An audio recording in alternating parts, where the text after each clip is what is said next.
Haleluya bene data, torero ry'Imana turabaramukije mu izina rya Yesu. Uyu munsi dutewe ishema ndetse tugize umugisha wo guterana amaterano yacu yo kuwa kane. Ndagira ngo mbakire muri uyu mwanya, mbakire mu mwanya ugiye kurangwa n'ibice bibiri binini. Igice cya mbere ni umwanya wo kuramya no guhimbaza Nazafu, ndetse igice cya kabiri turi buze kugira ni umwanya wo kwiga ijambo ry'Imana ndetse no kurisangira mu buryo bwa Bible study.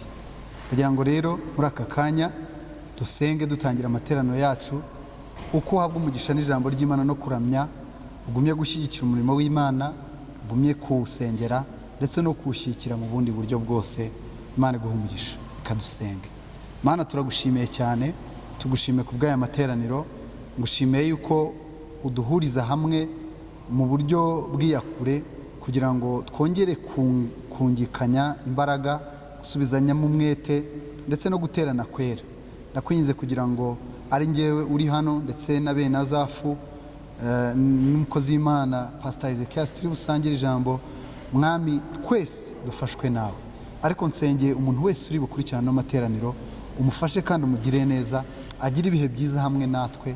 Urakoze, turakwakiriye, ngwino uyobore, ngwino utegeke byose mu izina rya Kristo Yesu, amen. Mana iguhe umugisha, karibu mu mwanya wo guhimbaza Imana no kuramya Imana, amen.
Ndagu ndagushima w'inshuti yanjye ndakwizeye we mwizigirwa nawe usa nawe mw'isi yose ndagushima w'inshuti yanjye ndakwizeye we mwizigirwa nawe usa nawe mw'isi yose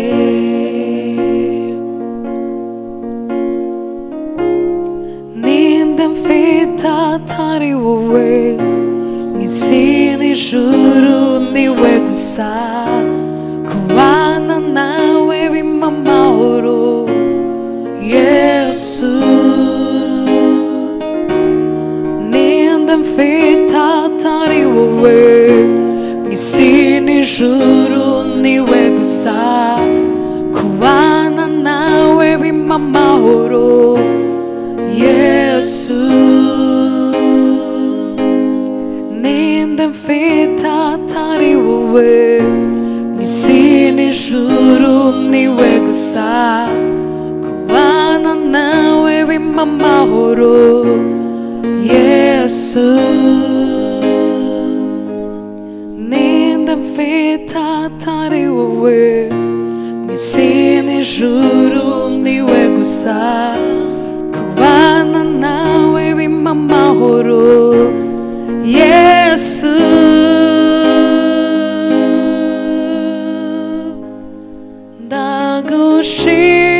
ndagushima w'inshuti yanjye ndakwizeye we mwizigirwa nawe usa nawe mw'isi yose nawe usa nawe mw'isi yose nawe usa nawe mw'isi yose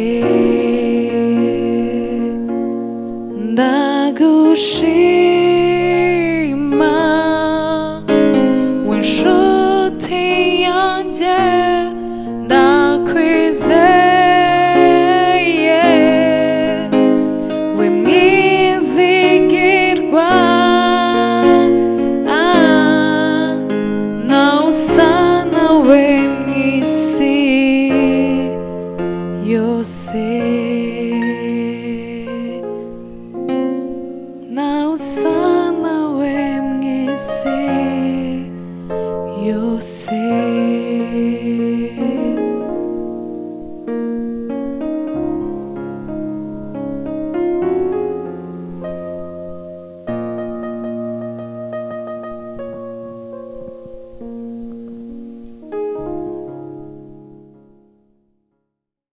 twongeye kandi nanone kubashimira muri uyu mwanya mwakoze kubana natwe mu kuramya no guhimbaza hamwe na Azafu turayishimira Imana ibaha umugisha muri aka kanya rero nk'uko nababwiye tujye kwinjira mu mwanya w'ijambo ry'Imana no gusangira ijambo ry'Imana n'umukozi w'Imana turi kumwe ndagira ngo dusengere ijambo muri uno mwanya ubundi tuze gusangira Mana turagushimiye nanone tugushimiye yuko uduhaye n'umwanya wo kumva ijambo ndetse no kuganira na bene data badukurikiye turakwinjiza kugira ngo dufashe ari twebwe babiri ntaba ari twebwe ahubwo izina ryawe rihabwa icyubahiro kandi nsenze kugira ngo mwami ufashe na mwene data wese udukurikiranye amagambo tuganira ntaba ari twe ahubwo mwami Imana ijambo ryawe risange buri muntu wese rimurestore rimuhembure rimuhe imbaraga kandi mwami nongeye gusengera wari urwaye kugira ngo akire mu izina rya Yesu nongeye gusengera buri muntu wese uko yarameze reka ijambo ryawe uko rimusanga mwami Imana rimuteze intambwe agera aheza yifuza kugera. Urakoze, turagushimiye mu izina rya Kristo Yesu, amen. Nanone rero nk'uko mubibona turi kumwe n'umubyeyi Pastor Ezekias, nagira ngo dusuhuze. Imana imuhe umugisha. Yesu ashimwe cyane bene data. Turishimye cyane kubana namwe aho muri hose. Mu by'ukuri ni umunezero mwinshi gusangira ijambo namwe. Imana ibahe umugisha. Amen. Uyu mugoroba rero njyewe Pastor Rutwaza Rodrigue ndetse na Pastor Ezekias tugiye gusangira namwe ijambo ry'Imana rivuga ku mumaro w'itorero mu bugingo bwacu, mu buzima bwacu, ari abizera ndetse n'abatarizera. Uwo mumaro niba bawumenye barisanga, ndetse n'isi muri rusange, umumaro w'itorero. Nimba turi mu itorero, nimba itorero rizwi riri mu isi, dukwiriye kuritekerezaho, ese ibi bintu turimo bifite uwuhe mumaro? Iyo ntekereza kwa ano magambo, natekereje ku mwana w'umuntu, njyewe nawe. Umwana w'umuntu agizwe n'ibice bitatu: abasiyantifike ndetse n'abateologien, na Bibiliya ubwayo yemeranyije ibyo bice bigize umuntu. Ni uko umuntu agizwe n'umubiri, umuntu akagirwa n'ubugingo, umuntu akagirwa n'umwuka. Ibyo bintu bitatu, cyangwa se body, soul and spirit, ibyo bintu bitatu uko bigize umuntu, ntabwo dukwiriye kugarukira ku mubiri gusa tubona, amaso yacu areba, cyangwa se ngo twigire imbere gusa turebe ibijyanye n'amarangamutima n'ubugingo n'ibiri imbere mu mutima. Ariko hari ikindi gice abantu bemeranya yuko kiriho cyitwa umwuka. Uwo mwuka rero utuye mu muntu, iyo partie spirituelle itagaragara, itabonwa n'abantu rimwe na rimwe kuyidefinisa bijya bigora. Ariko itorero ni kimwe mu bintu bya dressinga cyangwa se bizana igisobanuro, ndetse itorero rikaba ari rimwe rifite mu bitunga uwo muntu w'umwuka wa gatatu. Iyo mpamvu rero kwirengagiza itorero uba wirengagije wa muntu wa gatatu w'umwuka ugize umuntu.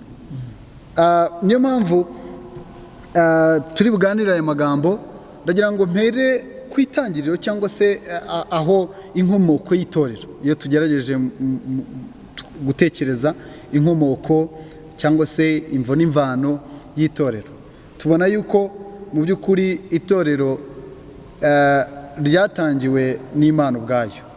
Ni ukuvuga ngo ni umushinga w'Imana. Itorero is a godly institution, ni institution y'Imana ubwayo. Ni Imana y'ubwayo yatangiye itorero. Iyo turebye nk'amagambo yanditse muri Matayo 16 umurongo waho wa 18, haranditse ngo nanjye ndakubwira nti uri Petero, kandi nzubaka itorero ryanjye kuri urwo rutare, kandi amarembo y'ikuzimu ntazarishobora. Aya magambo cyangwa se iki gice, uyu murongo tugaragariza yuko Kristo niwe ubwe wubatse itorero, niwe ubwe watangiye itorero. Kristo rero n'uwiteka, Kristo n'uwiteka, ntabwo ari uw'ejo bundi muri rimwe, ahubwo na mbere ya rimwe. Iyo dutangira kubara rimwe kuba tugeze mu 2020, ntabwo ari uw'ejo bundi. Yohana yaramuvuze mu gice cya mbere, aravuga ngo uwo jambo yari Imana kandi yahoranye n'Imana, ngo nta cyarimwe kitaremwe na jambo.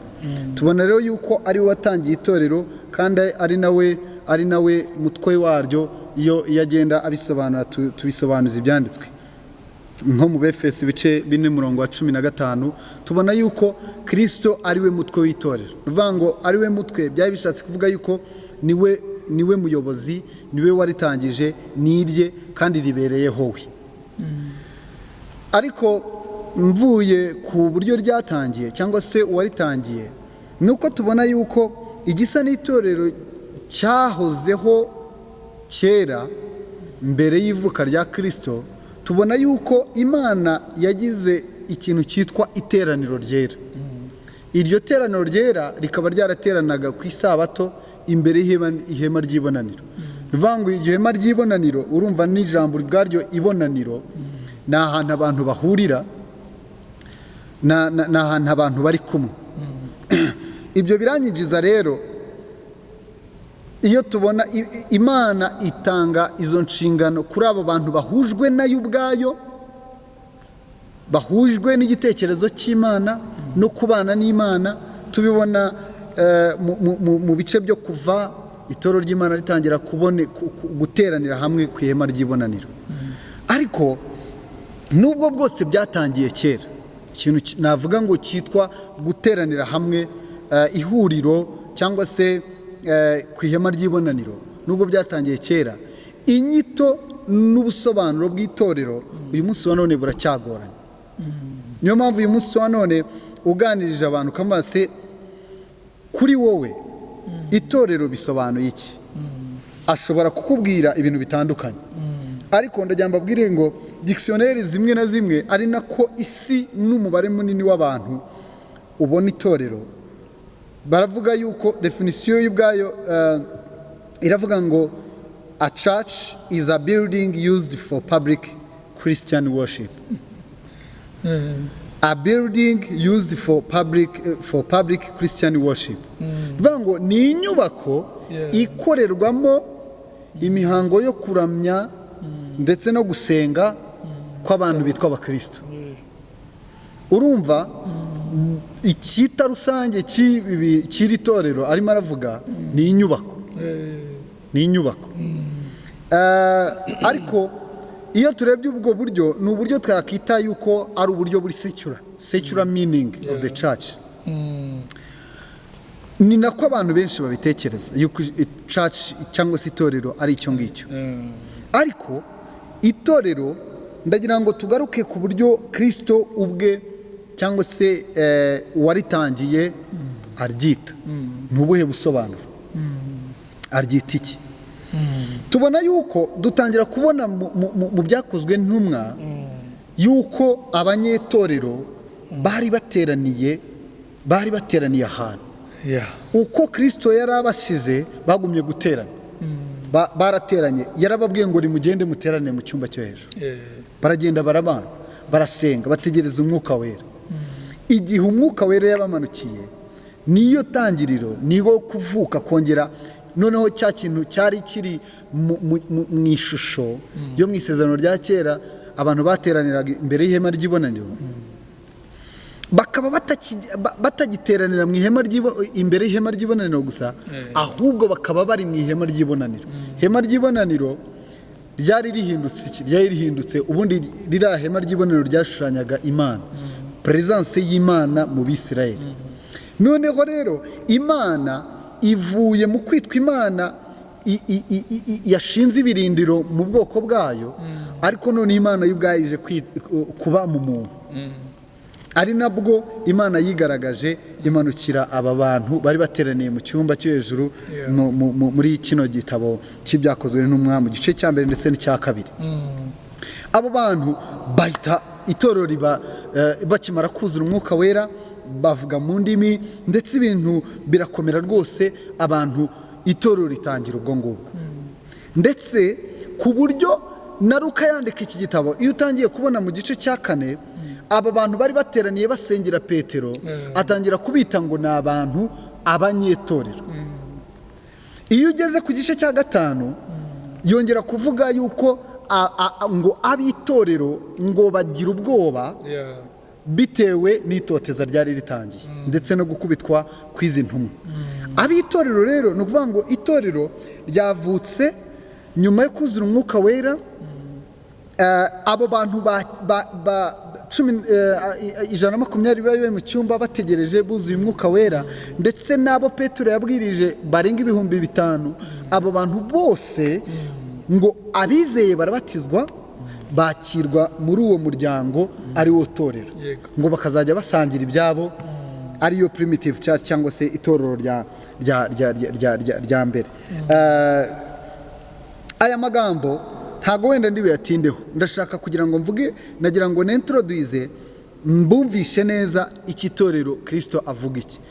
Ni ukuvuga ngo iyo dukurikije ibyo byanditswe byose tugakurikiza n'inyito uburyo mu busobanuro bwa etymological cyangwa se etymologically Bibiliya ivuga mu nyito z'Abagiriki biva ku ijambo ecclesia.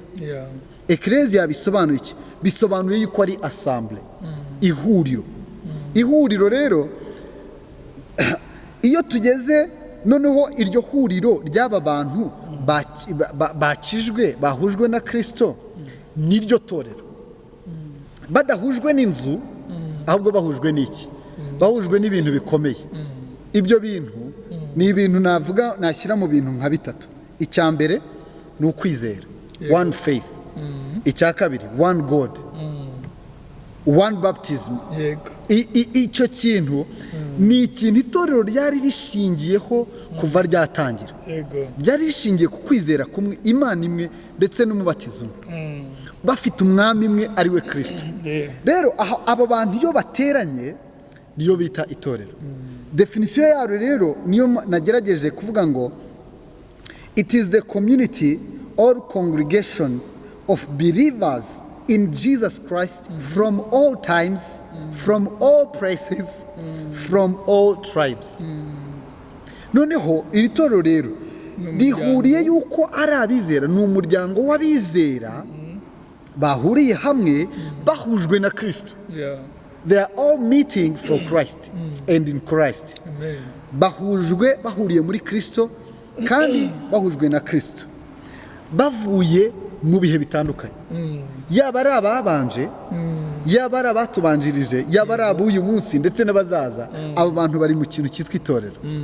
Yaba ari abavuye mu mahanga, muri tribes zitandukanye, mu moko atandukanye, Abanyakenya, Abaganda, Abanyarwanda, Abazungu, Abera, Abirabura, abo twita abo ari bo bose, amahanga yose, abo bantu bose bahujwe na Kristo nibo bitwa itorero. Iyo rero ni abo ngabo bari hejuru cyane, birenze inzu, birenze icyo tubona nk'itorero Zayoni, Adeperi, ahubwo nabo bantu bose bahuriye ku cyita rusange cya Kristo, Imana imwe, kwizera kumwe, umubatizo umwe, ariyo Kristo. Kristo rero kubera ko iryo torero naryita itorero universel cyangwa se universal church, Imana yashimye yuko rigabanywamo ibice, bigabanywamo uduce bitewe n'ahantu abantu batuye. Ariho rero havukamo local churches. Uyu munsi wa none hashobora kuba hari itorero ry'Ihuye, itorero ry'Inyamagabe, itorero ry'Ikigali, itorero ryahe. Ayo matorero Bibiri tugaragariza yuko yarashingiye ku hantu. Itorero ry'Ikorinto, itorero ry'Abagiriki, ry'Abefeso n'andi matorero atandukanye mugenda musoma muri Bibiliya. Ibi rero bitwereka yuko combination y'izo local churches cyangwa se y'ayo matorero y'imiryango ashingiye ahantu abantu batuye, igiteranyo cyayo niyo ihinduka uyu mubiri wa Kristo uhujwe na Kristo, aho buri umwe wese uri muri uwo muryango yitwa urugingo rw'umubiri wa Kristo. Kristo rero yatekereje, Christ thought globally but he acted locally. Yatekereje isi yose ariko atekereza ashyira mu bikorwa ahereye mu buryo buri lokali. Ashinga uyu munsi wa none itorero ry'ahantu runaka na runaka, habaho Zayoni, habaho Restoration, habaho andi matorero. Aya matorero yose nta kibazo Imana ifitanye n'ano mazina yacu, ahubwo icyangombwa ni uko aba bantu baricinga bakagera ku isi yose bahujwe n'uyu mubiri wa Kristo, ndetse buri umwe wese akaba ari urugingo muri izi ngihe. Ndagira ngo rero ni aba bantu bavutse ubwa kabiri bizera Kristo, ndetse n'itorero rigereranywa n'uyu mubiri wa Kristo rihuriye hamwe. Tubibona mu Bikorinto ba mbere ibice 12 umurongo wa 27. Ndagira ngo nari nanze urugero cyangwa se nari nanze itangiriro ry'ibi bintu, itorero ni iki ndetse ubusobanuro bw'itorero n'inkomoko yaryo. Ndagira ngo muri aka kanya nakire Pastor Ezekias atugire yigira imbere ho gato, avuge ku gice cya kabiri cy'izi nyigisho kivuga iri torero mu banyetorero ribamariye iki ndetse risobanuye iki? Murakoze. Arakoze cyane pasiteri. Mu by'ukuri ugerageje kutwereka uko icyitorero ari cyo, izina ryacu, izina ryaryo, icyatumye Imana ishyira itorero ku isi n'ibindi tuza gukurikizaho. Ariko mu by'ukuri uyu muryango witwa itorero ni umuryango benshi nyine bakunda kuba bibaza ukwawo mu buryo butandukanye. Uyu muryango ukomoka ahantu kure, Imana yagiye iwuzana kugira ngo twese tubone umuco uri mu ijambo ryayo. Yego. Itorero rigitangira ryayobowe n'Abiroma, ryitirirwa, risa naho rifashwe nk'itorero gatolika ry'i Roma. Aho abaprotesitanti baviriyemo, nanone abantu bari muri iyo myizerere ya mbere bakomeje batekereza ko itorero ari ririya ryitwa katolike. Hariya mwavugaga muti itorero rimwe, Imana imwe, kiliziya imwe, kwizera kumwe, umubatizo umwe. Icyo kintu ni ikintu mu by'ukuri cyariranze, ni imyizerere ikomeye myiza umuntu yanahatira cyangwa yakwingingira undi kujyamo. Noneho icyo kintu kimaze gucikamo kabiri, abo twita abaporo cyangwa abaprotesitanti bamaze kwiyokora bajyamo, nabo bakora ukundi. Havuka icyo nakwita kominote cyangwa zehebu, abantu izina ushaka kubyita wabyita uko nguko. Hazamo icyo kintu gituma abantu benshi batari bamwe, gituma abantu benshi batemera, badasoma Bibiliya ngo bumve ijambo ry'Imana, bashaka gutekereza ngo bino bintu ni ibintu bibiri. Hari kiliziya y'i Roma, ngo hari n'itorero ryaje riri Huye, hari bakavuga amagambo menshi, hari n'avuka uyu munsi abantu batarahereza agaciro ko kwitwa itorero, bagakomeza bibaza ngo itorero ni ririya iryo twita kiliziya, cyangwa noneho ni bariya noneho babiyonkoyeho, ni nabo bazi ubwenge, babikoze kubera izi mpamvu izi n'izi. Ariko itorero ni rimwe mu moko ataramwe, umwami waryo ni umwe, riramusangiye. Itorero ni rimwe gusa mu moko kandi ataramwe. Nimba munyemerera ayo magambo, ku itorero ari rimwe mu moko ataramwe, umwami waryo akaba umwe. Uwizerera wese muri Yesu Kristo, yitwa katolike, yitwa wizeye runaka, kominote runaka, agapfa kuba yitwa ko ari uwa Kristo, yizera Kristo, akemera ibyo Kristo avuga, akavuka ubwa kabiri. Nk'uko Yesu yavuganye na Nikodemu ashaka kumusobanurira iki kintu, aramubwira ati ubyawe n'umubiri akomeza kuba uw'umubiri, ariko uvutse mu mwuka nanone aba uw'umwuka. Aba bantu rero bitwa itorero ni abavutse mu mwuka, ni abantu mu by'ukuri Imana yemera, ibarura, ifitiye umubasha, yabashyizeho ikimenyetso mu ruhanga rwabo, barazwi, barikoni ofisiyelema nk'abana b'Imana. Aba bantu iyo bavutse ubwa kabiri bashyirwaho icyo kimenyetso. Ikimenyetso turakizi, abaterana bose ni umwuka w'Imana. Abo bantu bariho uwo mwuka bose uko bangana baba bahindutse abana b'Imana. Icyo ni ikimenyetso ukwiriye guharanira nawe ukakigira. Iri torero rero rifite umumaro muri iyi si, kandi pasiteri yadufashije cyane atubwira ubumwe bwaryo. Ubumwe bwaryo kuribumbira hamwe, ntabwo ari aho twateraniye, si mu nzu, ntabwo ari mu nzu turi, ntabwo ari inyubako runaka nini cyane nk'izo dukunze kubona ziri mega cyangwa katedrale zikomeye ziteranya abantu ibihumbi bingahe, si icyo gusa, si abahuriye aho hantu gusa, ahubwo ni abahuriye kuri iri zina twamamaje mbere. yego Kristo. Amen. Hallelujah. Iri zina ryitwa Kristo, abamwitirirwa bakemera amategeko ye, bakumvira amategeko ye, aba bantu aho baba bateraniye hose, aho umubare baba bafite uwo ari wo wose, aba bantu bahinduka inyubako, yego bahinduka inyubako Hallelujah. ikomeye, kuko biratubwira ngo ntabwo Imana yaremye isi ikarema ijuru, ikarema ibibi byose mubona biri muri iyi si, muremera ko ishobora kuba mu nyubako twayubakiye? Imana ni nini cyane, ntibishoboka, irayisagutse, noneho Imana yo ifite aho iba. yego Haleluya. amen, Yahisemo inyubako nziza cyane, iba muri wowe, yego ikaba no muri iki, ikaba mu bo twateranye. yego Abo bantu bagize uwo muryango, abo bantu bitwa iteraniro kandi bakitwa itorero. Abo bantu bafite inshingano,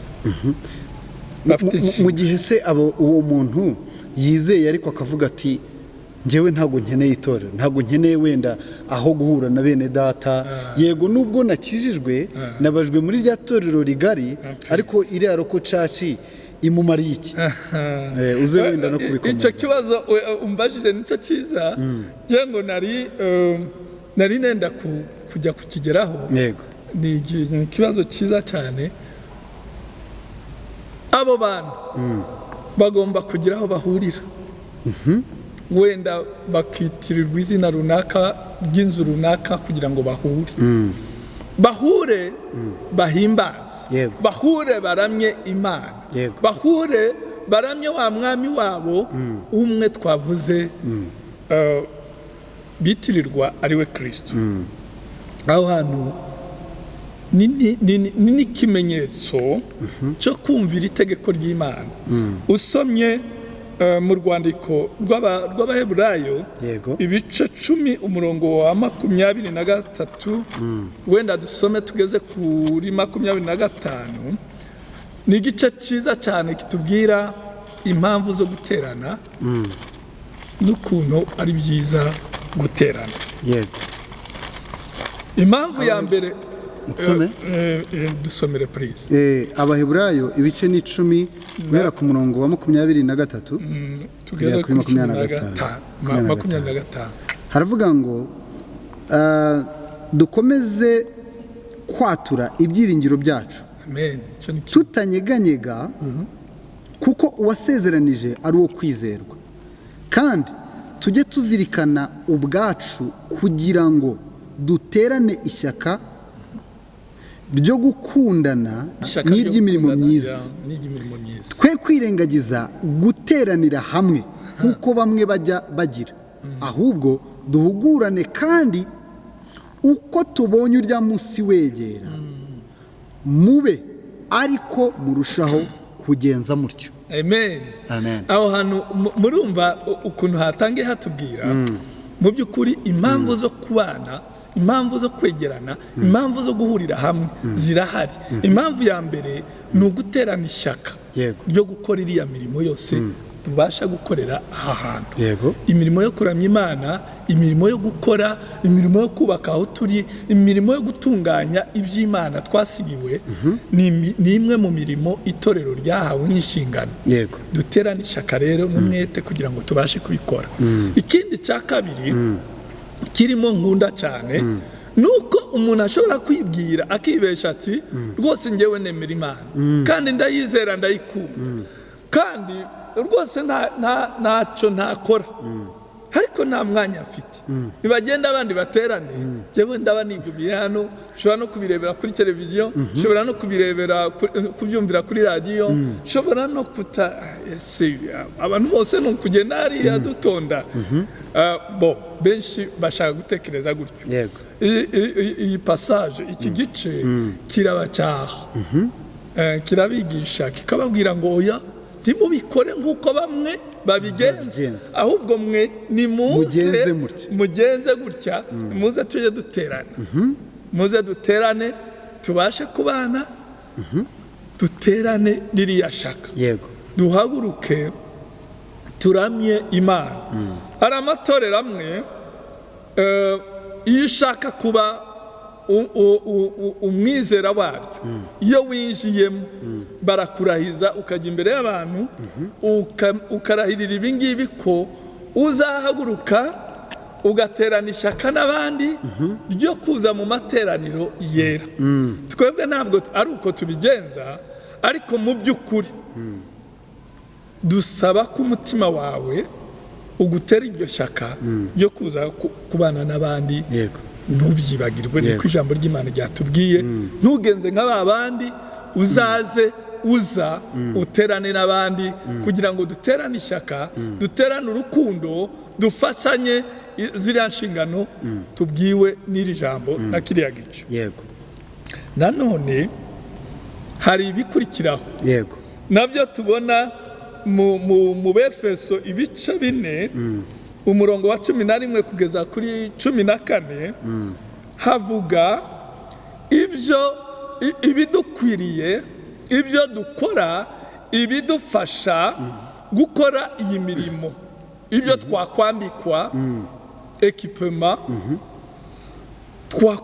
twakwambikwa kugira ngo tubashe gukora iyi mirimo myiza. yego, iriya twasomye hambere ni ukuvuga ko tugomba guterana kugira ngo tuze duhabwe izo mbaraga, kuko muri twebwe dukorana dutandukanyije amazina cyangwa imirimo ituranga ari itandukanye, ariko twayihuriza hamwe tukabasha gukora nk'itorero.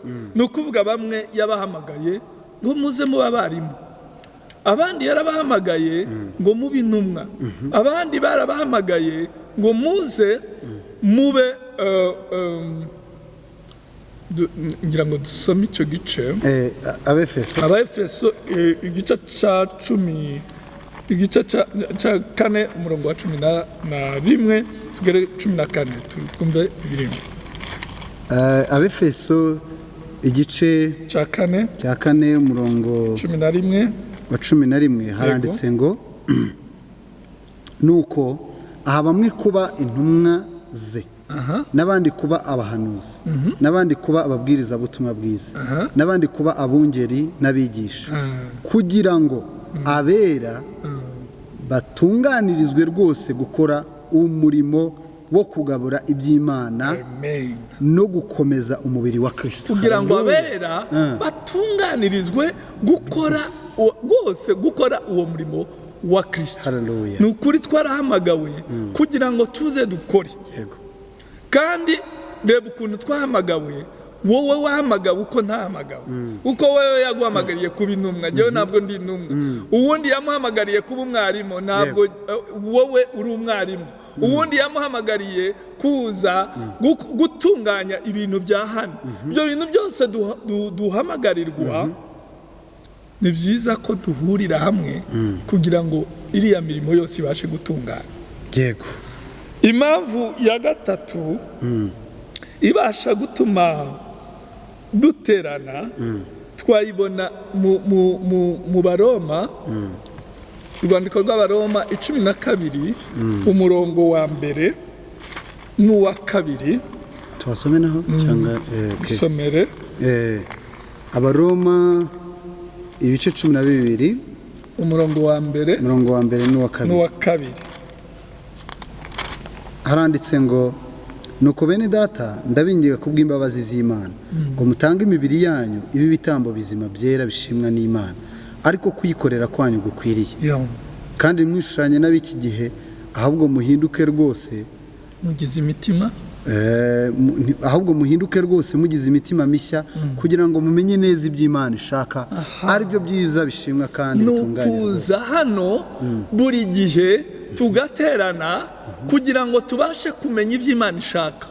Hariho ibintu Imana ishaka hari ibyo yashakaga mu myaka yashize, hariho ibyo ishaka uyu munsi, hariho n'ibyo ishaka umunsi w'ejo. yego iyo twateranye Imana ibasha kudufasha kongera kumenya ibyo Imana ishaka. yego ibyo Imana ishaka bihora biza buri munsi.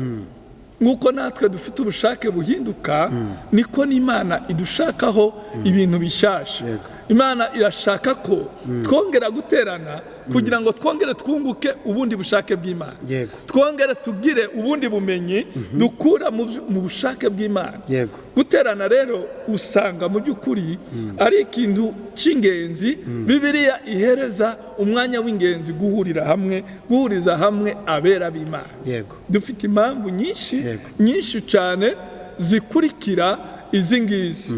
Urebye kandi nanone kureba impano twahawe nazo ziri muri zimwe mu mpamvu zituma guhura kwacu ari byiza.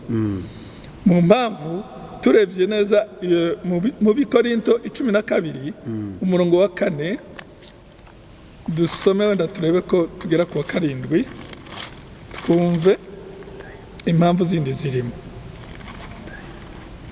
Abikorinto ibice mbere 12 umurongo waho wa 4, ku murongo waho wa 4 haravuga ngo icyakora hari impano z'uburyo bwinshi ariko umwuka n'umwe, kandi hariho uburyo bwinshi bwo kugabura iby'Imana ariko umwami n'umwe. Wenda dufatiye kuri uwo murongo wonyine haravuga ngo hari izi ni impamvu zikomeye zo kugenzura izi mpano zacu. yego Izi mpano twahawe rwose zifite icyo zungura itorero, kuko umwami uduhuzana umwami umwe.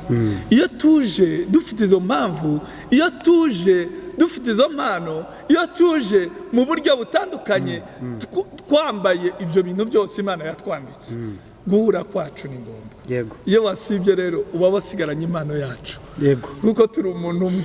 Iyo waje uba watuzaniye ya gift Imana yaguhereye impamvu. Imana yayiguhaye kugira ngo uze utwungure, wungure itorero, wungure uyu mubiri, wungure uru rugingo nawe ukomokaho. N'urugingo rumwe. Itorero ni umubiri wa Kristo, niko mu yandi magambo ryitwa.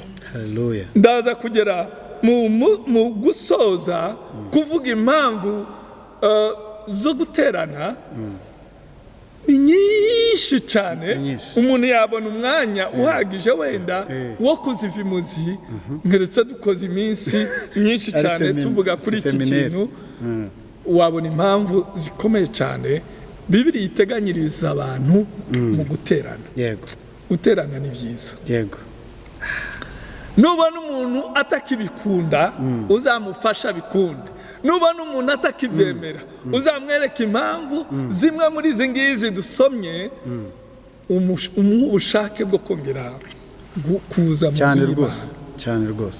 Ndabinginga mu by'ukuri nk'uko Paul yavuze muri kiriya gice cy'Abaroma, aravuga ngo ndabinginga kugira ngo tugire ubwo bushake. Tugire ubwo bushake. Nanjye ndabinginga uyu munsi kugira ngo tujye tugira ubushake bwo guterana, kuko bifite impamvu nziza, kuko bifite icyo bimarira itorero. Biratwungura, biratubyibusha, biradukomeza, biduha imbaraga. Abantu muri iki gihe hari abatumva icyo itorero ari cyo, ariko ndashima Imana yayoboye pasiteri yatubwiye icyo itorero ari cyo. Yatubwiye umubiri wa Kristo ko ari itorero. Yatubwiye harya twareberaga ko atariho, ko atari inzu, ntabwo ari inyubako. Yatubwiye duhita tumenya neza ko ubumwe bwacu ari itorero. Duhuriye muri Kristo. Duhuriramo tukitwa itorero. haleluya. Noneho rero twe twamaze kugira umubiri ubumwe bumeze nk'inzu, wowe ukavamo yego ugasiba. Ubwo ni ukuvuga ko ufashe igipande kimwe cy'inzu yacu kirasenyutse, kiraguye. turashaka kucyubaka kugira ngo duterane ni byiza cyane kudasiba. yego pastor, ariko wenda nubwo bwose iri torero ridufitiye umumaro nk'abizera, abizera bo hari inshingano basabwa, hari icyo basabwa ku bw'itorero. Yego barasabwa, kira utubwiye ko basabwa kuboneka, kwitabira kugira ngo batyazwe, bungurane izo mpano zabo zihuzwe. Ariko noneho umuntu afite iyihe responsabilité kuri iryo torero? Dufite umuntu nk'umwana w'umuntu, ubuyobozi butiyobora mu matorero atandukanye. Ndifashisha amagambo Paul yandikiye Timoteyo ari mu gice ca, reka ndebe ko ari mu gice ca Timoteyo, urwandiko rwa kabiri, ibaruwa yandikiwe Timoteyo yego ya kabiri, igice ca 4 umurongo wa kabiri, haravuga ngo ubwirize abantu ijambo ry'Imana, ugira umwete mu gihe kigukwiriye no mu gihe kitagukwiriye, uhane, uteshe, uhugure, ufite kwihangana kose no kwigisha. Aha hantu itorero ni ukuvuga rimaze kubaho, ririho riteraniye ahantu runaka, niba ari Huye, niba ari Nyamagabe, niba ari Muhanga, niba ari hehe, aho itorero abantu bahurira bafite za mpano twavuze zigira bamwe abayobozi b'abandi bakayobora.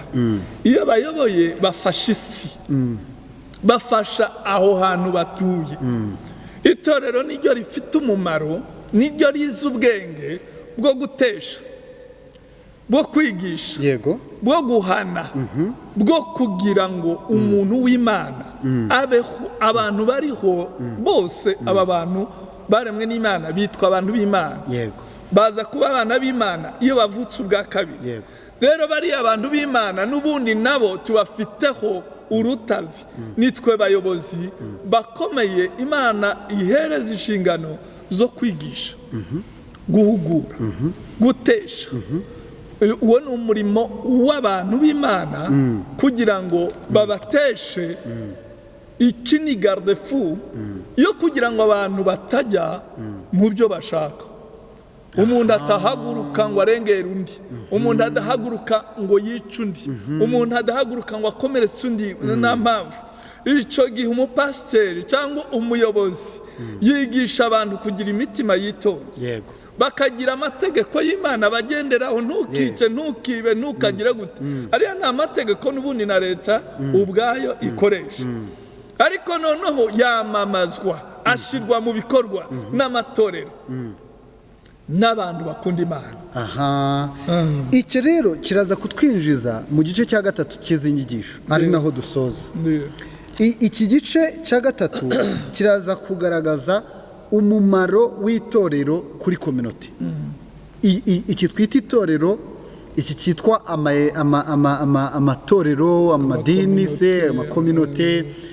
Iri torero rifite umumaro ki kuri community? Ndagira ngo dusubiza iki kibazo pastor abikomojeho muri izi nshingano, nubwo mu buryo buri interne bafatanya, bagahugurana, bakigishanya, bagatesha, bakigisha amategeko y'Imana no kugengwa no kugira umurongo ngenderwaho, ibintu udakwiriye gukora. Ibi bintu itorero akaba ryo ryahamagawe kubwiriza no kubwirira abantu kubaha Imana no kugendera mu Mana. Nubwo bwose bizeye, ariko nimba Kristo yahindutse umwami, nivuga ngo rero reka bagendere muri ubwo bwami, bagendere mu muyoboro we, bagendere ku mategeko ye. Nivuga ngo ibi bintu biraza kugaragaza yuko uyu mumaro utari buhagarare muri ba bene data gusa bari mu nzimwe, cyangwa se bateraniye ahantu hamwe, cyangwa bagize uriya mubiri wa Kristo, ahubwo biragera no mu isi, muri community. Uyu muntu nafashwa agasohoka hanze, byanze bikunze azagira umumaro community, kuko niwe utaziba, niwe utazica, niwe utazanywa ibiyobyabwenge, nimba kominote zacu uyu munsi wa none zangirika ni uko ikimwe itorero rishobora kurangara ntiryigishe ibyo rigomba kwigisha, ariko ikindi niyo ridahawe umwanya platform gukoreramo ngo abantu bamenye yuko itorero ari ikintu cy'ingenzi, biraza kutwinjiza yuko ritaza kugira umumaro. Nganira mvuga rero kuri uyu mumaro itorero rifitiye kominote, ndagira ngo nongere nkomoze inshyigikire ku bintu wavuze, nkomoze ku magambo Rick Warren yavuze mu gitabo cye cyitwa The Purpose Driven Church.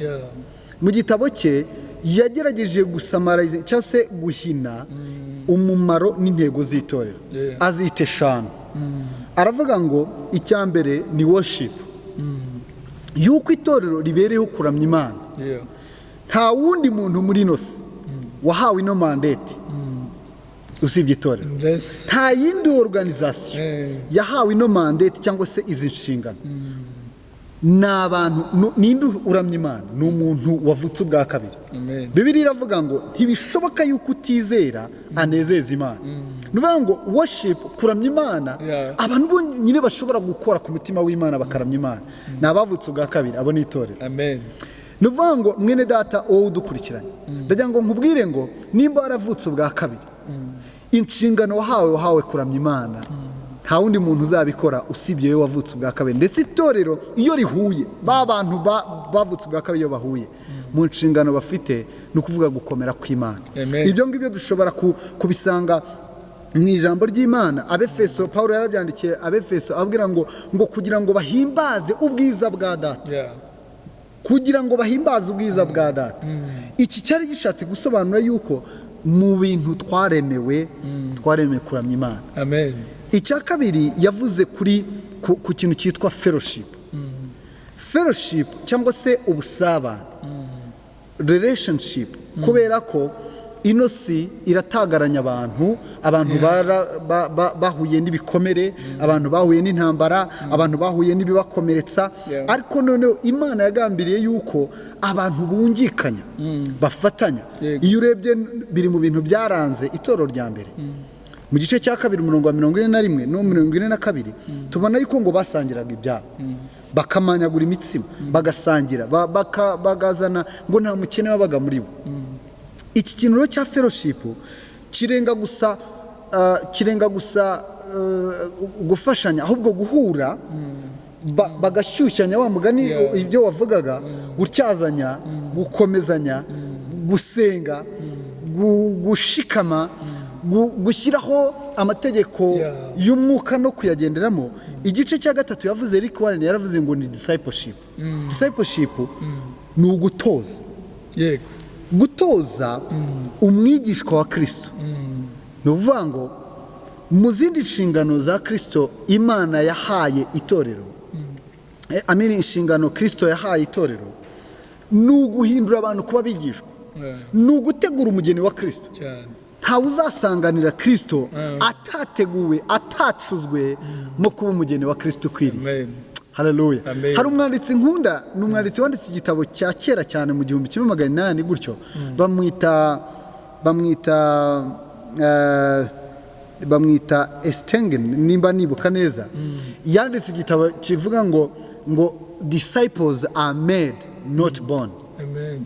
Ngo umwigishwa ntabwo abivukana, ngo ahubwo arakorwa, aracurwa, aratozwa.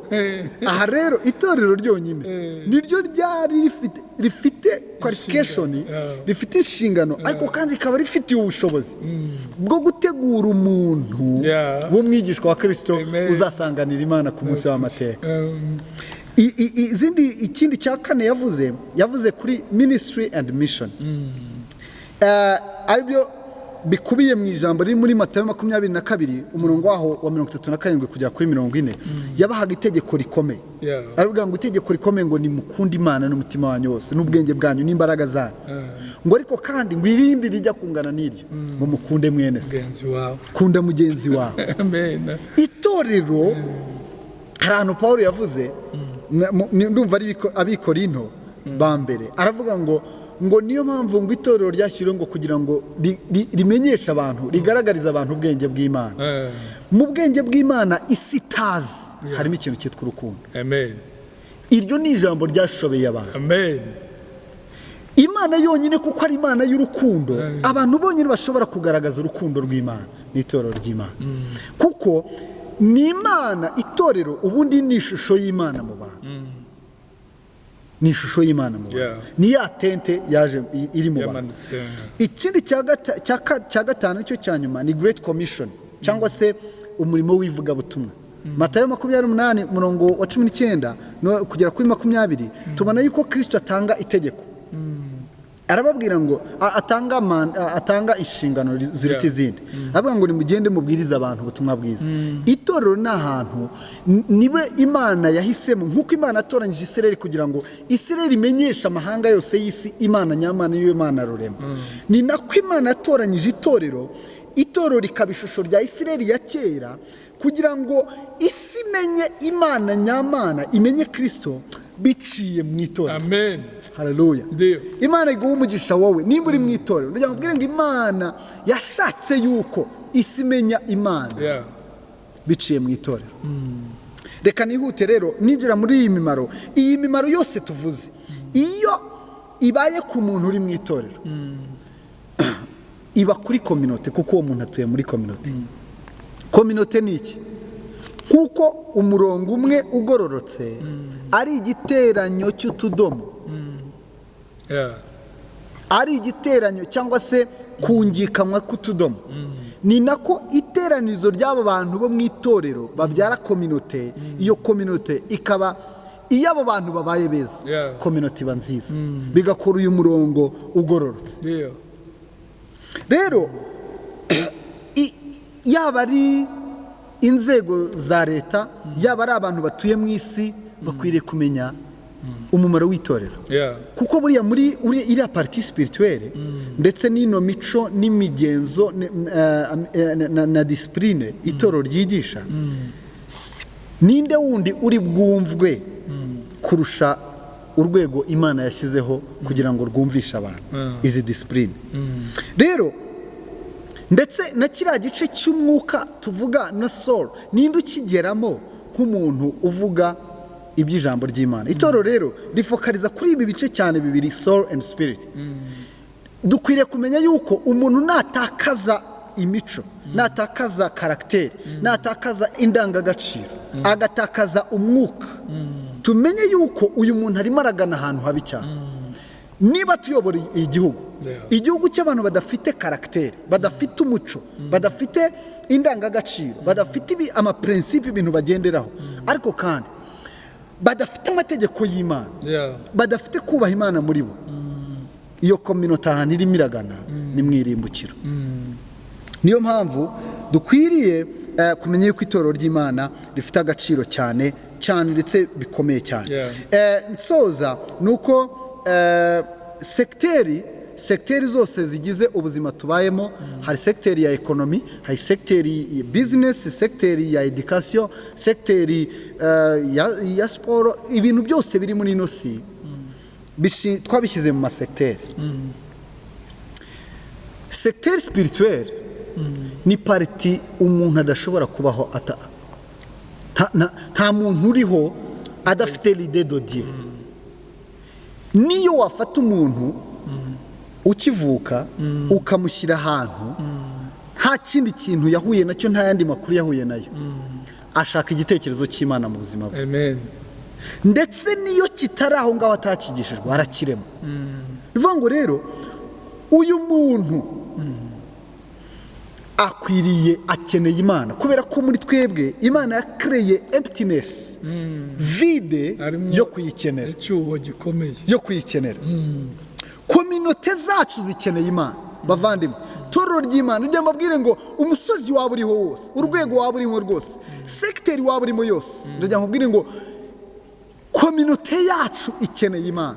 Kandi urwego Imana yatoranyije kugira ngo rumenyeshe ubwenge bw'Imana isi ni itorero ry'Imana. Haleluya.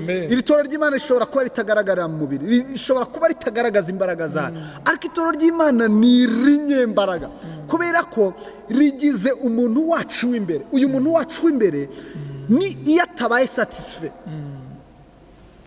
niwe ukora ano madega yose.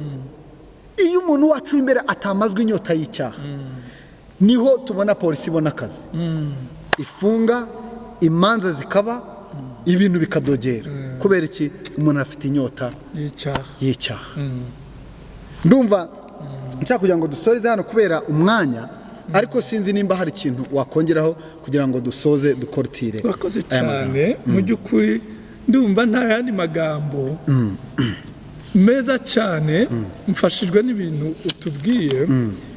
Iyo umuntu afite icyo cyuho mu bugingo bwe icyuho cy'Imana kirimo niho ibindi icyo cyuho gishaka tujuru kuzibwa n'ikindi kintu nibwo abantu bakenera kujya mu byaha ibyo ari byo byose nuko icyo cyuho kiri mu buzima bwabo.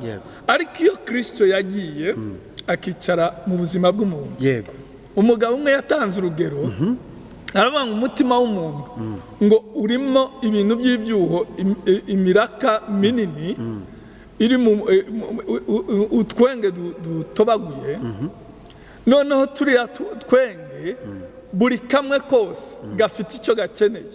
Iyo ugahaye amazi agashaka amazi utanga amazi kagahaga.